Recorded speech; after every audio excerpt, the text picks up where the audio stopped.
पर निवेदन आपसे इतना है कि इस मन को लगाने का प्रयास करो, परमात्मा में लगाने का प्रयास करो। कई लोग आते हैं कथा को सुनने के लिए बैठते हैं, और कई लोग आते हैं केवल आगे बैठने की जिद भी करते हैं, बैठ भी जाते हैं, और 15-20 मिनट बैठने के बाद इनको लगने लगती है कि अपनी गाड़ी में चली जाऊं, वहाँ गाड़ी में जल्दी जाके बैठ जाऊंगी तो जल्दी से निकल कर 5 बजते नहीं, ये 4 बजे से धीरे धीरे उठकर दूसरे को भी परेशान करो और दूसरे को भी मत सुनने दो, और खुद भी जल्दीबाजी में लोगों को परेशान कर कर जाने का प्लान करो। हमें समझ में नहीं आता कार्यकर्ता इन लोगों को आगे बिठा क्यों देते हैं। इनसे कुछ ले लेते हैं क्या कि दे दो 50-25 हजार रुपये तुम्हें आगे बिठा देंगे, तुम 5 मिनट बैठना, उठ के चली जाना, जाओ। 4 लोगों को कष्ट भी दो, परेशान भी करो, पहले झगड़ के आगे बैठो भी सही, और उसके बाद में 5 बजे नहीं, उससे पहले जाने की अपनी गाड़ी में बैठ जाऊं, गाड़ी में बैठ जाऊं और जल्दी जाने का तुक लगा लें। कितने लोग परेशान होते तुम्हारे चक्कर में, जिनकी चित्त वृत्ति में इससे तो घर में बैठकर कथा सुनना अच्छा है, या फिर पीछे वो पंडाल बना हुआ आखिरी का भोजनशाला वाला, उसमें आराम से बैठो, जाओ, सुनो, भक्ति का रस तत्व ग्रहण करो।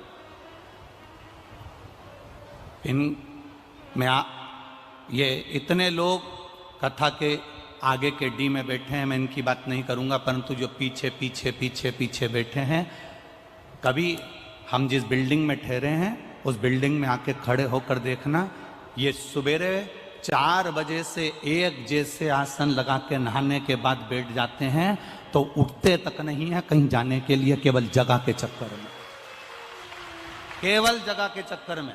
और ये कार्यकर्ताओं से पूछना, ये बनखंडेश्वर महादेव कमेटी से पूछना, इन्होंने इतनी कथा करवाई होगी, इतने बड़े बड़े संत साधु सन्यासी तपस्वी साधक उपासक सब आए होंगे जिन्होंने अपनी निर्मल वाणी से यहाँ प्रवचन दिया होगा, कथा करी होगी, पर इस बनखंडेश्वर महादेव कमेटी से पूछना कि ऐसे शिव भक्त इन्होंने कभी जिंदगी में नहीं देखे होंगे जो सुबह 4 बजे से जगह संभाल कर बैठते हैं। इस कमेटी के लोगों से पूछना कि इन्होंने इस कथा में क्या पाया, इस कमेटी के लोगों से पूछना कि इस कथा में इन्होंने क्या देखा, इस कमेटी के लोगों से पूछना कि इस कथा में तुमने क्या नया देखा, तो ये आपको बताएंगे कि रात भर सत्संग चलता है, दिन में कथा पूरी हो जाती है, और रात भर भजन चलता है, रात को 1-1 बजे तक भंडारे चलते हैं, लोग उनका दर्शन करने आते हैं, सुबह उठकर 4 बजे से लोग स्नान कर कर फिर बैठ जाते हैं। क्या चलता है? दूसरी कथाओं का स्मरण करोगे तो हमें नहीं मालूम कि उसमें यह सब होता है कि नहीं होता, पर शिव महापुराण का एक तत्व ही अलग है, शंकर के ओघड़ी का तत्व ही अलग है। और जितने कार्यकर्ता यहाँ सेवा में लगे हुए हैं, जितने तुम्हारे यहाँ वेद पुराण हुए हैं उसमें और इसमें एक अंतर तुमको लगेगा, इसमें सेवा का आनंद आएगा, इसमें सेवा से उपोगे नहीं, तुम्हें सेवा से उपज नहीं होगी कि अब मैं थक गया, इसमें सेवा का आनंद आएगा। कोई अगर बांट रहा होगा ना, तुम खड़े हो जाओगे, लाओ मैं दोना दे देता हूँ, ला तुम खिचड़ी भरो, लाओ तुम पोहा भरो, लाओ तुम पूड़ी दो, मैं देता हूँ, इसमें सेवा का आनंद आता है। बनखंडेश्वर महादेव कमेटी के लोग यहाँ खड़े होकर माइक में बोल रहे, डॉक्टर साहब की टीम जहां कहीं भी हो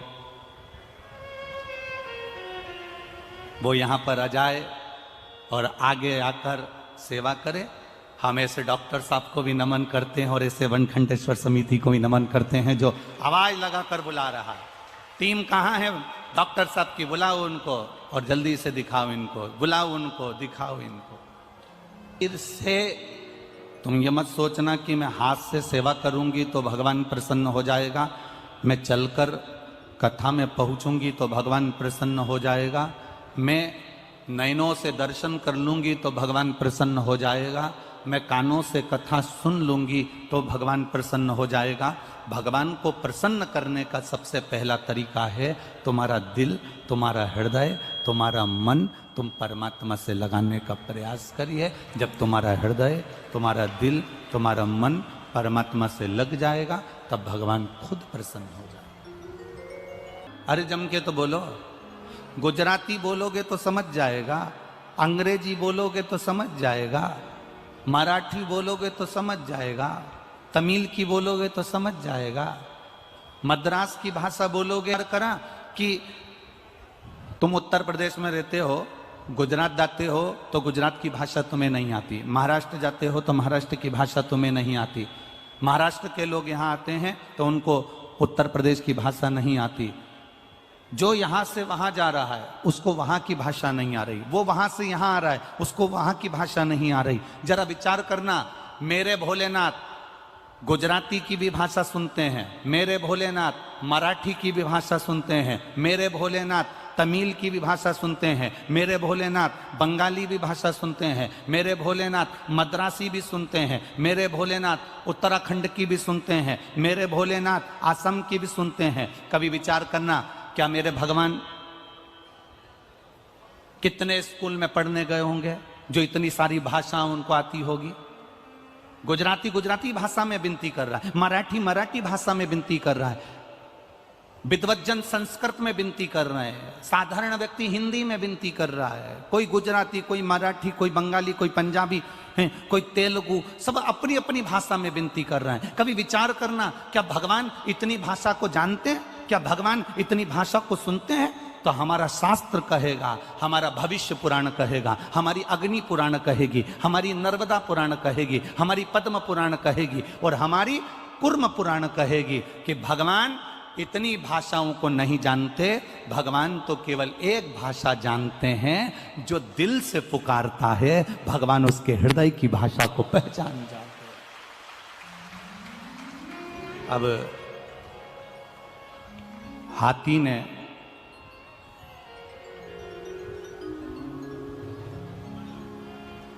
श्रीमद् भागवत सुनिए आप लोगों ने? अरे बोलो तो जम के सुनिए। उसमें एक प्रसंग आता है, गज का जो पांव था वो मगर ने पकड़ लिया, हाथी का पांव मगर ने पकड़ा। तब तुम बताओ कि हाथी ने अंग्रेजी में स्तुति करी थी, संस्कृत में करी थी, हिंदी में करी थी, मराठी में करी थी, गुजराती में करी थी, हाथी ने कौन सी भाषा में स्तुति करी थी? बोलो रे मैनपुरी वालों, हाथी अंग्रेजी बोला था क्या?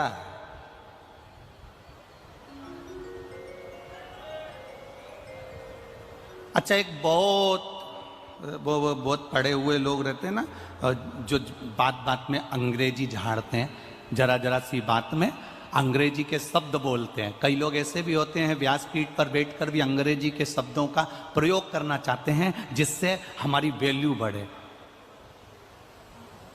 जो अंग्रेजी पढ़े हुए हैं जरा जरा सी बात में अंग्रेजी बोलते हैं। एक विचार करना, उस अंग्रेजी पढ़े हुए व्यक्ति के पीछे कुत्ता लग गया,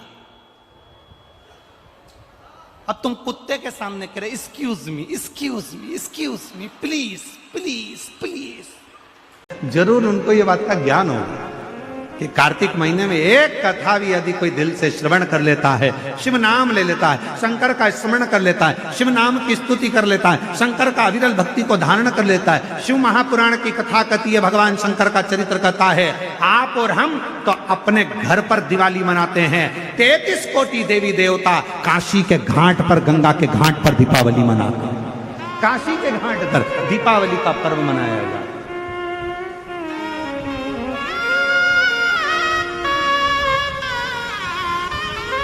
शिव धाम में, भगवान शंकर के धाम में, काशी में शंकर के अविरल धाम, हम तो आपसे भी कहेंगे आपके घर के आसपास में जो शंकर का मंदिर हो ना, दीपावली के दिन शंकर के मंदिर में जाकर दीपदान जरूर करना। दीपावली के पर्व पर शिव मंदिर में जाकर उसके आसपास में दीप जरूर लगाना। क्यों? आपको वही फल प्राप्त होगा जो काशी में देवताओं ने दीप जलाकर प्राप्त किया, वही।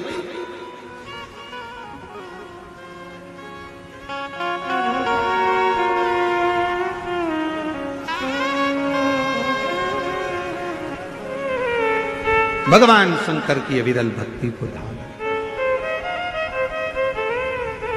शिव तत्व को धारण। और इस वर्ष जब आप